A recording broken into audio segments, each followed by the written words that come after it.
मैं हूं फुटबॉल, दुनिया का सबसे मशहूर खेल, और आज मैं आपको अपनी तारीख और बहुत सी दिलचस्प बातों पर मबनी कहानी अपनी ही जुबानी सुनाने जा रहा हूं। अगर आपको मेरी कहानी पसंद आए तो इस वीडियो को लाइक और शेयर करना मत भूलिएगा। नाज़रीन, ज़माने को ठोकरों पर रखना उर्दू जुबान का एक मशहूर मुहावरा है, और ज़माने को ठोकरों पर रखना किसी किसी को ही नसीब होता है। मगर ज़माने की जगह जब कभी इंसान के पैरों में गेंद या उससे मिलती जुलती कोई भी चीज़ आई, तो पैरों की ठोकर से गेंद या गेंदनुमा चीज़ों को एक जगह से दूसरी जगह फेंकना ज़माना कदीम से हज़रत इंसान का पसंदीदा तरीन मशगला रहा है। यही वजह है कि मुझसे मिलते जुलते खेल कदीम मिस्री, यूनानी और रोमन तहजीबों में खेले जाने के इशारे भी मिले।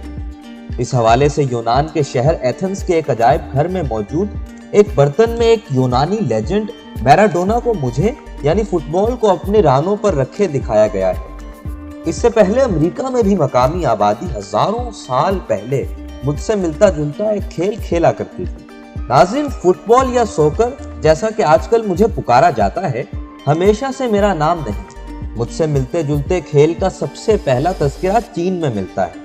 उस वक्त इस खेल को तसूचू कहा जाता था, और हान सल्तनत के अहद में यानी तकरीबन 300 कबल मसीह इस खेल को शाही फौज के सिपाही खेला करते थे। इस खेल में मैदान के बीच में नस्ब दो खंभों के दरमियान एक जाल बांधा जाता था, और दोनों टीमों के खिलाड़ी मुखालिफ समतों से गेंद को इस जाल से गुजारने की कोशिश करते थे। इसी तरह 1000 कबल मसीह जापान में भी मुझसे मिलता जुलता एक खेल खेला जाता था, जिसमें 12 खिलाड़ियों पर मुश्तमिल दो टीमें एक दूसरे से मुकाबला करती थी, और इस खेल को कीमारी के नाम से जाना जाता था। इस खेल में खिलाड़ी एक निस्बतन महदूद जगह पर खड़े रहकर पैरों की मदद से बिना जमीन पर लगाए बाल को एक दूसरे को पास करते थे, और आज भी यह खेल जापान के मखसूस इलाकों में खेला जाता है। यूनान में मुझसे मिलते जुलते एक खेल का नाम एपिस्केरोस्था भी था, जिसमें एक मैदान के दोनों जानिब लकीरों के अलावा बीच में एक लकीर भी होती थी। दोनों टीमों के खिलाड़ियों की तादाद यकसां होती थी, और मुखालिफ टीम के सरों के ऊपर से गेंद को उनकी जानिब वाली लकीर के पीछे फेंकने के बाद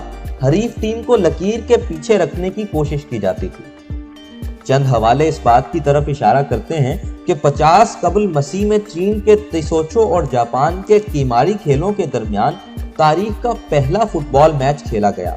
600 से 1600 सने ईस्वी के दौरान मैक्सिको और वस्ती अमेरिका में रबर की दरियाफ्त के बाद वहां रहने वालों ने मुझसे मिलता जुलता एक खेल खेलना शुरू किया, जिसमें एक लंबी सी जगह पर दोनों जानिब दीवार में नस्ब पत्थर या लकड़ी के रिंग के दरमियान से गेंद को गुजारना होता था। नाज़रीन, अगर आज मैं दुनिया का सबसे मशहूर तरीन खेल तस्लीम किया जाता हूँ, तो इस हवाले से सबसे अहम नाम इंग्लैंड का है, जहाँ मेरी आमद एक मशहूर ज़माना वाक़ये के बाद हुई, जिसमें डेनमार्क के एक शहजादे का सर कलम करने के बाद फौज ने उसे अपनी ठोकरों से एक दूसरे की जानिब उछाला था।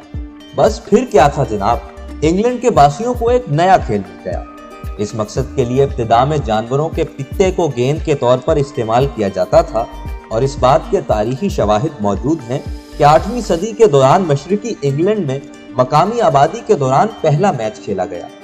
इसी अरसे में कनाडा और अलास्का में बसने वाले एस्किमोज ने भी घास फूस और इसी किस्म की दूसरी चीजों से गेंद को भरकर बर्फ पर अक्साक्टक नामी खेल खेलना शुरू किया। इस खेल में दो गिरोहों के दरमियान फासला बाज़ औक़ात मीलों का होता था, और पूरे के पूरे गांव एक दूसरे के खिलाफ होने वाले मुकाबले में हिस्सा लिया करते थे। नाज़रीन, 1848 में इंग्लैंड की कैम्ब्रिज यूनिवर्सिटी में मुझे खेलने के कवानीन पर नजरसानी की गई, और उन्हें कैम्ब्रिज रूल्स के नाम से जाना जाता है। इंग्लैंड के तमाम स्कूलों, कॉलेजों और यूनिवर्सिटियों ने इन नजरसानी शुदा कवायद व ज़वाबित के मुताबिक इस खेल को खेलने पर इत्तेफाक किया। तालीमी इदारों में मुझे राइज करने के हवाले से किरदार का जिक्र न करना वाकई ज्यादती होगी। 17वीं सदी के ये किरदार या शख्सियत थे रिचर्ड मलकास्टर, जो कि लंदन के दो मशहूर स्कूलों मर्चेंट टेलर्स और सेंट पॉल के सरबराह थे। वो पहले शख्स थे जिन्होंने इस खेल को तालिब इल्मों के अंदर स्पोर्ट्समैन स्पिरिट जगाने, उनकी सेहत बेहतर बनाने, टीम वर्क का जज्बा पैदा करने और दीगर हवालों से मुफीद जाना, और इसको बाकायदा गैर निसाबी सरगर्मियों का हिस्सा बना दिया। 19वीं सदी में मेरी बढ़ती हुई मकबूलियत के दौर में मुझे खेलने के तरीकों और ज़ाब्तों के हवाले से मुख्तलिफ स्कूलों और कॉलेजों के दरमियान इख्तिलाफात सामने आने लगे। یاد رہے کہ اس زمانے میں زیادہ تر تعلیمی ادارے کھیلنے کے لیے آنا شروع ہو گئے تھے اور دستیاب میدانوں کی مناسبت سے مجھے کھیلنے کے لیے قوانین بنائے جاتے تھے۔ مثال کے طور پر charter house, Westminster, Eton اور بارود جیسے اسکول مجھے کھیلنے کے لیے ایسے رولز پر عمل کرتے تھے جس میں جسمانی طاقت اور ہاتھوں کے استعمال کی بجائے پیروں سے ڈربلنگ کرنے اور گیند کو کک مار کر آگے پہنچانے کی حوصلہ افزائی ہوتی تھی۔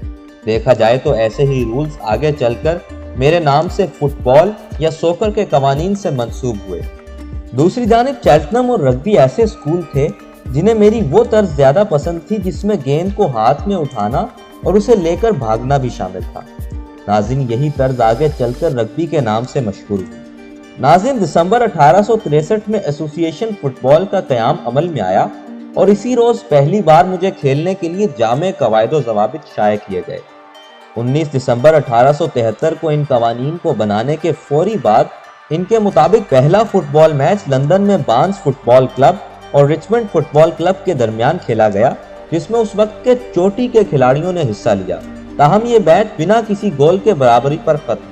1863 کے رولز کے بارے میں چند دلچسپ حقائق آپ سے بھی شیئر کرتا چلوں، جن میں سب سے اہم یہ ہے کہ ان رولز کے مطابق ہینڈلنگ یعنی گیند کو ہاتھ لگانے یا اسے پکڑنے کی اجازت تھی، تاہم یہ اس صورت میں ممکن تھا کہ کھلاڑی اچھلی ہوئی گیند کو کیچ کر لے۔ ان رولز میں 2 گول پوسٹوں کے اوپر بار لگانے کا بھی کوئی ذکر موجود نہیں۔ اسی طرح شاید کم لوگوں کے علم میں یہ بات ہو کہ ان قوانین میں ریفری کا بھی کوئی ذکر نہیں، کہ شرفاء سے کسی فاؤل کی امید نہیں کی جا سکتی تھی، لہٰذا شریف یعنی جینٹل مین لوگ اسے بنا کسی جج یا ریفری کے کھیلتے تھے۔ 2 ٹیموں کے درمیان میچ میں ریفری کی موجودگی کی شروعات 1891 میں ہوئی تھی۔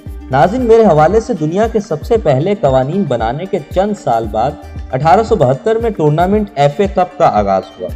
اس وقت تک انگلینڈ میں ایف اے سے جڑے کلبز کی تعداد 50 ہو چکی تھی۔ پھر اس کے بعد 1888 میں باقاعدہ ایک چیمپئنز لیگ بھی کھیلی گئی۔ ناظرین، مجھے کھیلنے کے دوران استعمال ہونے والی زیادہ تر اصطلاحات کوچ سے لی گئی ہیں، اسی وجہ سے گول کرنے والے کو اٹیکر اور اسے بچانے والے کو ڈیفینڈر کھلاڑی کہا جاتا ہے۔ اسی طرح بیک لائن، ونگر اور اٹیکر کی اصطلاحات ہیں۔ ناظرین، ایک اور دلچسپ بات یہ ہے کہ پہلے کارنر مارتے وقت یہ بات ضروری نہیں تھی کہ کھلاڑی کونے سے گیند کو کک مارے، بلکہ بہت سے ایسے واقعات بھی ہوئے جن میں کھلاڑیوں نے کارنر سپاٹ سے گیند کو ڈربل کرتے ہوئے گول کے قریب پہنچ کر ایسی جگہ سے گیند پر کک لگائی کہ گول کرنا ممکن ہو گیا، لیکن 1913 میں قواعد میں ہونے والی تبدیلی کے بعد یہ سلسلہ ختم کر دیا گیا۔ ایک اور دلچسپ بات یہ بھی تھی کہ 1927 سے پہلے تک فری کک کے ذریعے گول کرنا ممکن نہیں تھا، کیونکہ اس وقت کے قانون کے مطابق فری کک سے ماری گئی گیند اگر گول میں چلی بھی جاتی تھی تو اسے گول تسلیم نہیں کیا جاتا تھا۔ میری مقبولیت اور میرے میچوں میں تماشائیوں کی بڑھتی ہوئی تعداد کو دیکھتے ہوئے کلب نے پروفیشنل کھلاڑیوں کو معاوضے کے عوض اپنے کلب سے کھلانا شروع کر دیا۔ اس سلسلے کا آغاز اس وقت ہوا جب ایک نسبتاً چھوٹے سے کلب ڈارون نے اس زمانے کی ناقابل تسخیر ٹیم اولڈ ایٹونینز کو مسلسل 2 میچوں تک جیت سے دور رکھا۔ کہا جاتا ہے کہ ڈارون کلب نے اس مقصد کے لیے 2 کھلاڑیوں کو اپنی ٹیم میں کھلایا تھا جن کی مہارت اور تیزی کی وجہ سے ان دونوں میچز میں حریف ٹیم مقابلہ جیتنے میں ناکام رہی۔ ڈارون کلبز کے ان 2 کھلاڑیوں کے نام تھے سکوٹس جان لو اور فرگس سوٹر، اور یہی دونوں دنیا کے پہلے پروفیشنل فٹ بالر بھی کہلاتے ہیں۔ ان کے بعد کلبز میں پیشہ ورانہ کھلاڑیوں کو کھلانے کے رجحان میں اس حد تک اضافہ ہوا کہ ایف اے کو 1885 میں ہی پروفیشنلزم کو قانونی قرار دینا پڑا۔ ناظرین، مئی 1904 میں 7 ملکوں کے نمائندے فرانس کے شہر پیرس میں جمع ہوئے اور فیڈریشن انٹرنیشنل دی فٹ بال ایسوسی ایشن یعنی فیفا کا قیام عمل میں آیا۔ حیرانی کی بات یہ ہے کہ اجلاس میں شامل ہونے والے 7 ملکوں میں انگلینڈ شامل نہیں تھا۔ ناظرین، فیفا کی مسلسل کوششوں کی وجہ سے بالآخر 1930 میں میرے نام پر تاریخ کا پہلا عالمی ٹورنامنٹ کھیلا گیا، جس کے فائنل میں یوروگوئے نے ارجنٹینا کو فائنل میں 4-2 سے شکست دے کر ورلڈ کپ اپنے نام کر لیا۔ فیفا ورلڈ کپ کا تازہ ترین یعنی 21واں ایڈیشن 2018 میں کھیلا گیا، جس کے فائنل میں فرانس نے کروشیا کو 4-2 سے شکست دے کر دنیائے فٹ بال کا تاج اپنے سر پر سجا لیا۔